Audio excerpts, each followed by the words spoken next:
You are looking live at Lincoln Financial Field as the crowd trickles in. Fans so excited to see the Eagles welcoming the Baltimore Ravens for preseason game action number 3. Of course, the Ravens have been in town for a little bit of time. The Eagles and the Ravens having joint practices that were very well received. It seems like players really loved it. Coaches really loved it. Amy Campbell, Fran Duffy, let me welcome you to the Kickoff Show presented by Axalta. I'm so excited about these joint practices because it seems like a lot of the players and maybe even the coaches were more excited about that than some of the preseason games. Fran, what was your takeaway from being there? Well, 2 things. Number 1, it was hot. It was really hot out at the Mccown complex. I got a little bit of a tan going. Number 2, it was really physical and competitive. You know, you look around the league and some of these practices, some of these teams, players, coaches saying, oh, you know, we wanted fights and we wanted the guys to be physical. We weren't going to back down. No, these 2 teams came out. They were physical, they were edgy, but they were competitive and they were respectful. There were no big fights, couple dust-ups, but nothing bigger. It was really just 2 really good days of practice. 2 teams that wanted to get better, and that showed. I was really impressed with what we saw really from both days of practice, Monday and Tuesday. Well, and Coach Doug Peterson saying the players were excited. They really brought the juice. They brought the physicality. Zach Ertz even mentioned that this was more valuable to him than a preseason game would be. You talk about the respect between these 2 teams. The coaches are good friends, and Merrill Reese put it best when he tweeted about the friendship between Baltimore head coach John Harbaugh and Philadelphia head coach Doug Peterson, and how that allowed them to have these practices be so successful. Nothing get over the top, nothing become too competitive to the point where there's fights going on. There's always fights going on in preseason games, in preseason, Fran, but this one seemed like that mutual respect between the teams. Yeah, and that's really what I was talking about, is that it wasn't a thing where you saw multiple fights break out. And, we've seen that here in the past, honestly, over the last 5, 6, 7 years. When teams have come in or when the Eagles have gone elsewhere, there have been guys tossed out of practice and things like that. There was none of that this week. It was just 2 teams that really brought great energy. There was trash talk. There was back and forth, but 2 teams that really just wanted to get better. It was a lot of fun to watch. Well, and this was the time that a lot of the starters who are not going to see preseason game action really got to have their action in those joint practices. Let's head out to Lincoln Financial Field. We've got the players warming up. This is happening live right now over there at Lincoln Financial Field, and we've got the linemen. Lots to watch. There you go. There you go. Oh, okay. I'm feeling this. Gosh. So that's Ronald Darby, feel a little bit. It'll be interesting. Look, on defense, we've typically have seen more of the starters throughout the preseason. This has been a Jim Schwartz thing, and we saw the starters last week. Early on, the first couple series, we saw Brandon Graham and Malcolm Jenkins, all those guys making plays. They're really guys at all 3 levels of the defense. It will be interesting to see how much we see of those guys, if they will go their traditional first half or if it'll just be a quarter. But we've definitely seen more of those defensive starters over the course of the summer. Yeah, and of course, a lot of guys trying to. This is the audition for a lot of guys who are on the bubble there. What's a position group that you're really focused on tonight? Who's on the bubble that you really want to see? Well, I think ultimately in the preseason games, I'm excited to watch both lines of scrimmage. And it's not even necessarily guys that are on the bubble who may or may not make it, but just young players, right? Because, the Josh Sweats of the world, the Deshaun Halls, on the other side, the Andre Dillards and the Jordan Mailatas, the players that we don't get to see too much of in terms of live action during training camp practices. Now let's see if pads go on, under the lights. How are these guys going to do? This guy right here, number 74, has just been outstanding. He's had a preseason, right? 2 games, 3 sacks, 2 forced fumbles, and he's just been all over the place, absolutely making a case to make this team. And not a no-name player. I mean, a 3rd-round pick out of Texas A&M, played opposite Myles Garrett. I was a big fan of him when he came out a couple of years ago. When you look at Deshaun Hall, a guy that's got size, athleticism, he wins with his hands, he's a high-effort player. He fits in really, really well. And this wasn't a guy that signed in free agency. This was a guy who was cut mid-season last year, and so you have to give a lot of credit to Howie Roseman. That pro personnel scouting department led by Andy Weidel and that whole team did a great job of really pinpointing, Deshaun Hall is a guy that can come in and help our team. And even though he didn't pay huge dividends in the back end of last season, now is showing up like he can come out and earn a roster spot. Yeah, and he's a guy who I loved in college as well and was a little bit confused as to why he didn't turn into that pro that I had expected to see. And so it's really cool to see him blossom here, a guy who I'm absolutely rooting for. There's the leader of that defensive line. Well, there's the leader of that offensive line now. Man, not a question mark there. Hearing from a lot of the guys this week that are that are on that offensive line, just how much of a leader Jason Kelce is. I think that, do we even realize what a gift he is to this franchise? Yeah, I mean, really, when you look at Jason, I remember when, his first day at training camp was my first day working for the Eagles, so 2011. And, he came in and was immediately installed as a rookie starter. As a 6th-round pick. The offensive line coach, Howard Mudd, at the time said, you know what? He's going to be our starter, and they knew right away. And so this guy's been the starter from day one, the time he stepped on campus here at the NovaCare complex. And it's just been a lot of fun. You see another guy, Brett Toth, the free agent signing from Army, who was just really added to the roster. Really interesting story from him that No question. He had to get a waiver to be able to play, and it's really cool that exception was made for him. Yeah, I studied him a couple years ago. This kid is athletic. He is nasty. He gets after it. He's going to be a lot of fun as a developmental player to watch over the next couple of years. And he's a player, and going back to what you asked me earlier,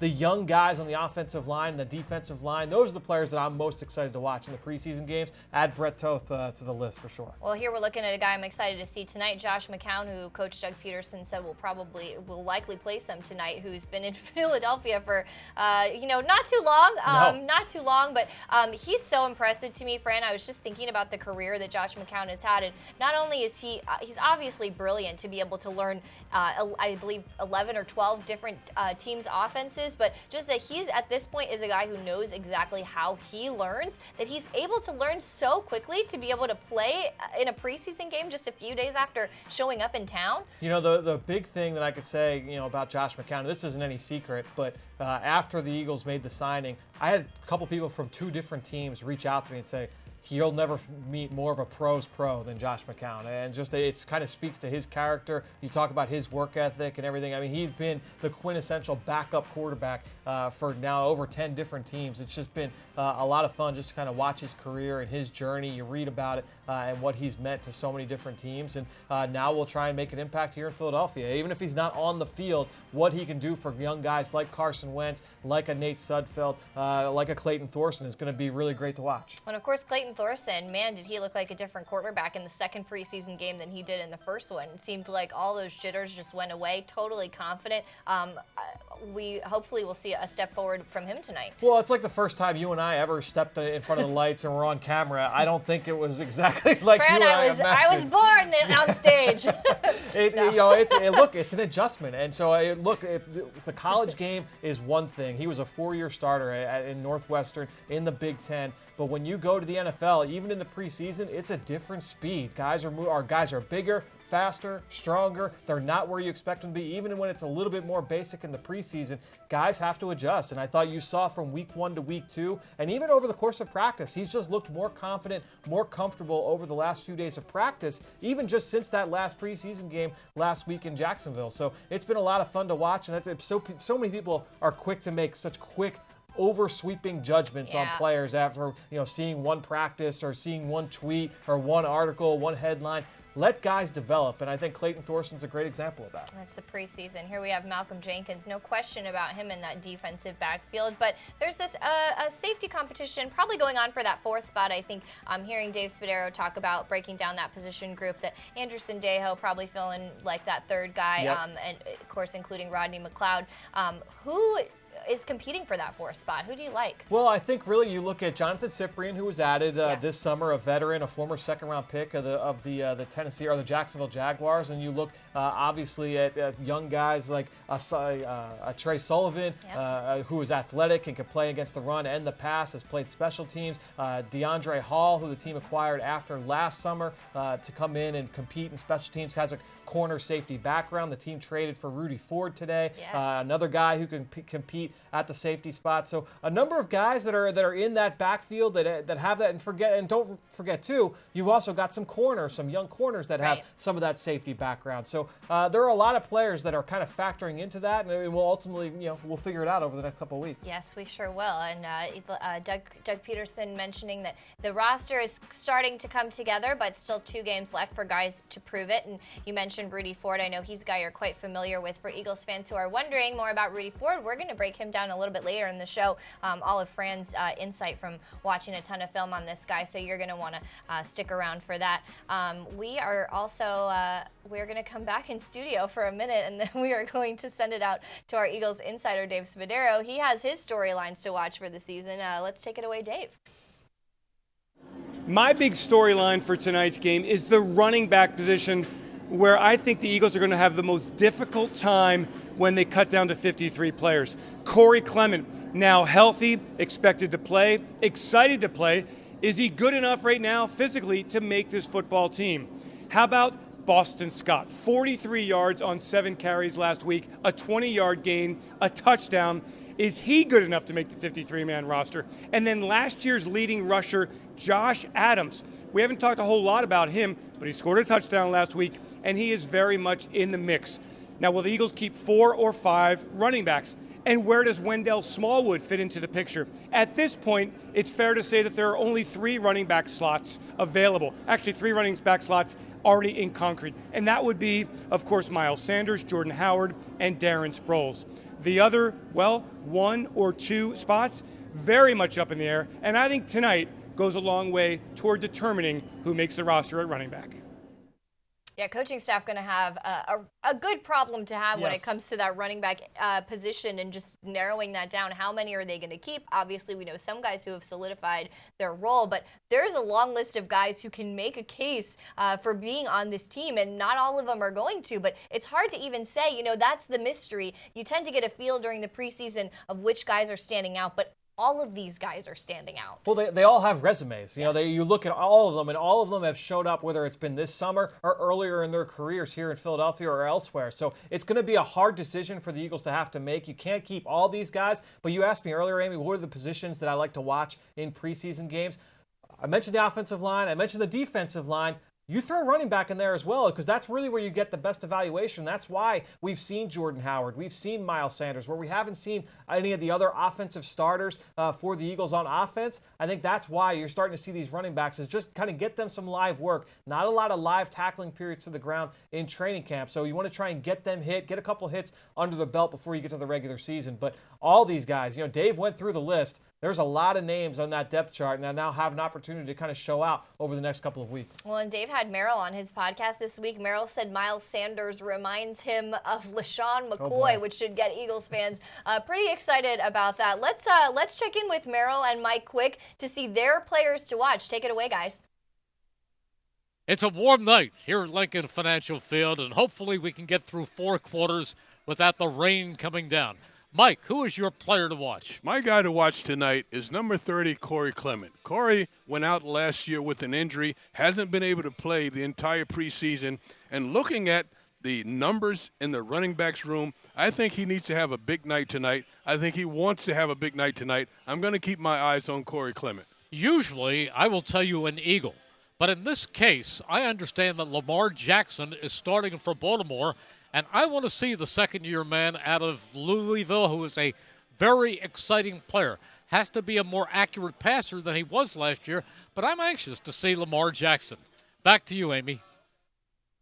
You got to love how Merrill picked a non-Eagles player, Lamar Jackson, though I will say he is one of the most fun players to watch in the NFL. Yes. And then, of course, Mike Quick picking Corey Clement. It's going to be so exciting to see him on this field, especially with the long journey that he's had to make it back to this point where he's healthy enough to go. Yeah, and a perfect capstone to what Dave had said in the previous segment, just watching the running backs. This will be the first chance we've gotten to see Corey in a preseason game. First time since last fall that we've gotten to see Corey in action. So we've seen him here just kind of take step by step during practice. First individual work, then 7-on-7, then team. We saw him with the second team this week against Baltimore during joint practices. So really good to see Corey back on the field tonight. Yeah, and from what I heard, a couple of solid days of joint practices there for Corey. And, of course, he knows how competitive this room is. He knows that nothing is guaranteed in the NFL. He's not taking it for granted. I know that he is so excited to be out there for game action tonight. Let's check in with the head coach. Our preseason analyst, Ross Tucker, caught up with Doug Peterson one-on-one before tonight's game to hear what he's looking for tonight. There's a lot of good insight in this one. Check it out.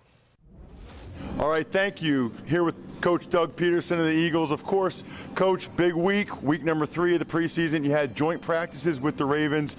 How was the work this week against Baltimore? I thought the work was really effective. It was productive. We got a lot of things in, a lot of things worked on.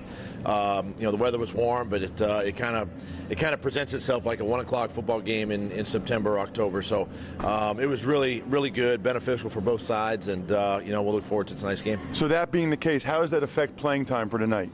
It really doesn't. I still want to go in playing, playing some more of the starters. Try to get them, at least a quarter and try to get their feet wet in game action, and then still evaluating some younger guys. We still got to have some answers on certain people at certain positions, so they'll also get a chance to play in this football game. Another week, another new quarterback. This time it's Josh McCown. Will he play tonight? And if so, what are you looking for from him?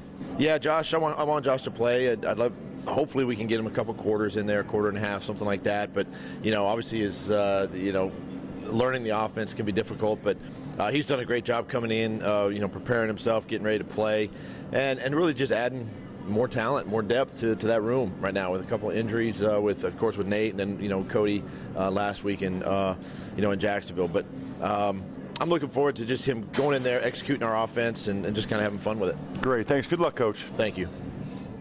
Great stuff there from Ross and Coach. And, of course, Coach Peterson looking to see a little bit more from some of his younger guys. He also mentioned that Josh McCown is going to see some action tonight, which I'm very excited to see, which is remarkable considering how long he's been a Philadelphia Eagle, very new to this team.